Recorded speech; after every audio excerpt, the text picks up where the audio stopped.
मतदार याद्यांचं शुद्धीकरण झालं पाहिजे। मतदार याद्यामध्ये दुबार मतदार, मयत मतदार, स्थलांतरित मतदार आणि बोगस मतदार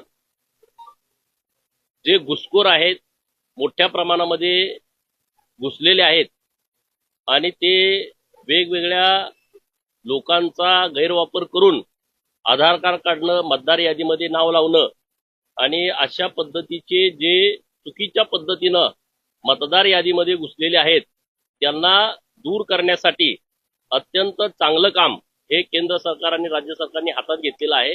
आज प्रशिक्षण आहे, तर सर्व कार्यकर्त्यांना याच्याविषयीची सविस्तर माहिती व्हावी असा प्रयत्न भाजपचा आहे।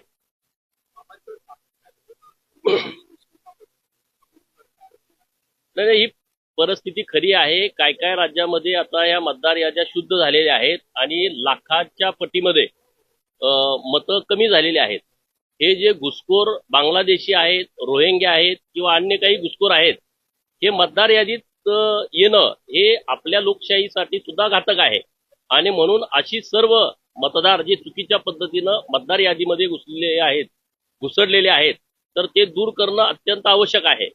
मयत मतदार 30-30 वर्ष तीच नाव यादीमध्ये आहेत किंवा दुबार मतदार, काही बाहेरच्या राज्यात पण मतदार आहे, परत इथं पण मतदान आहे, इथं मतदान करतात, परत बाहेर जातात।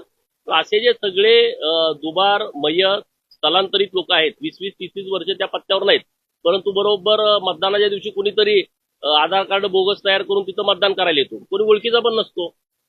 बूथवर बसलेल्या त्या एजंटला पण माहित नसतं हा कोण आहे। महिलाच्या बाबतीत तर चर्चाच करता येत नाही की त्यांनी बघितलेलं नसतंय। त्यामुळे अशा पद्धतीनं चुकीच्या पद्धतीनं मतदान होतंय। तर हे जे सगळं मतदार याद्यांचं शुद्धीकरण सुरू आहे हे लोकशाहीच्या दृष्टिकोनातून अत्यंत पवित्र काम हातामध्ये घेतलं।